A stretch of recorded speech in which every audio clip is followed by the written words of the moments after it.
Well, thank you, David. First to Dave, to Cars, to Jake Barron, who's stepping into big shoes to fill. But we particularly want to thank Dave for his wonderful leadership and vision and all that Cars is about and bringing all of us here. It's very exciting to hear what Tom is talking about, and I said I want some of those charging stations at the federal office building so we can brag about these new automobiles. So we're going to have to work on that together. We'll make sure that that happens. And it's great to see Tony here, always partnering with you for this conference. So let me just take a moment. I'm here, first of all, to say, if you're not from Michigan, welcome. Welcome to Detroit. My question is, why aren't you from Michigan? This is the place to be. You know, when we put $2 billion into the Recovery Act for advanced battery manufacturing, Michigan got $1.3 billion of it. Why? Because we are the place to be.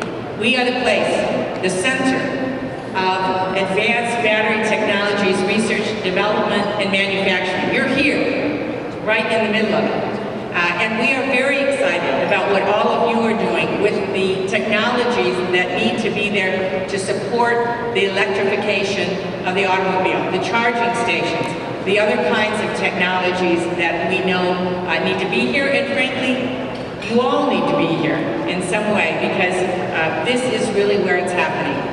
I want to ask you to engage with us in DC around the policies that will support making this a success. I mean, this isn't just the future, this is now. And these vehicles, the Geovolt is beautiful. It's great to drive, and it is about now. But to make it successful, we need to expand upon the kinds of things Tom was talking about in terms of infrastructure. So, several things. As you know, we passed a $7,500 tax credit for purchasing one of these beautiful new vehicles. One of the things, as the author of Cash for Clunkers, that I'm trying to do, and I have legislation in to front load that. So when you go to the dealership, it would come off the price of the vehicle. I'd love to see that happen. We would welcome your help and support to be able to get that going. Either way, the credit's terrific, but I think it'd be even a bigger incentive if we could get that at the front end. So that's one thing. Secondly, we need to make sure that the tax credits for charging stations that are there, I mean, once we get beyond the ones that are being given out initially, the tax credit will be important. That expires the end of the year. We need to extend that and be able to enhance that as well.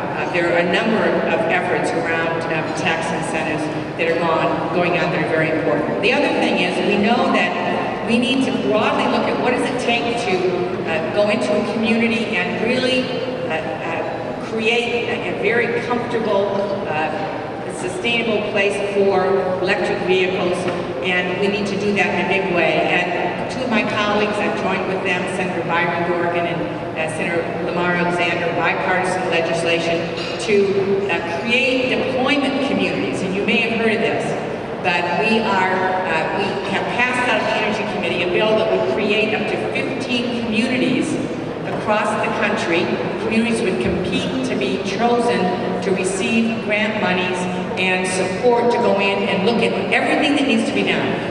Is there a permitting process that needs to happen for residential homeowners? What do we need to do to make sure that we have a complete setup in terms of infrastructure in a community to be able to have consumers feel comfortable to buy these great new automobiles? And that's something that is currently on the floor of the Senate that we need to pass.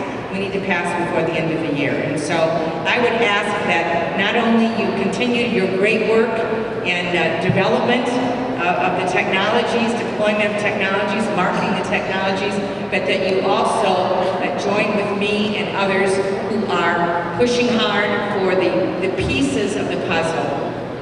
So critical that when the Chevy Volt was still a concept, we were already meeting with utilities, charging system manufacturers, regulators, and other key stakeholders.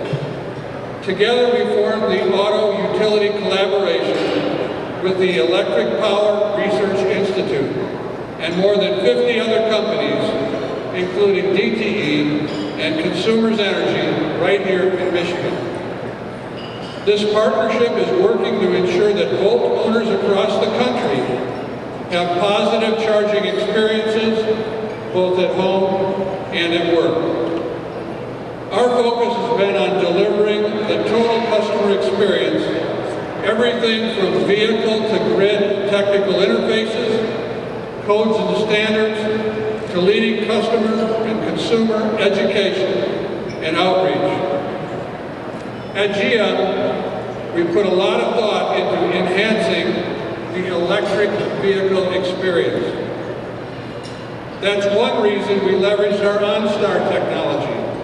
We'll offer a new smartphone application that lets owners remotely check the battery state of charge and even schedule their preferred charging time.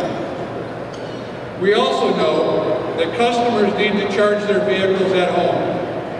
And since home is where vehicles are parked much of the time, we believe the most important way to make communities plug-in ready is by enabling residential charging.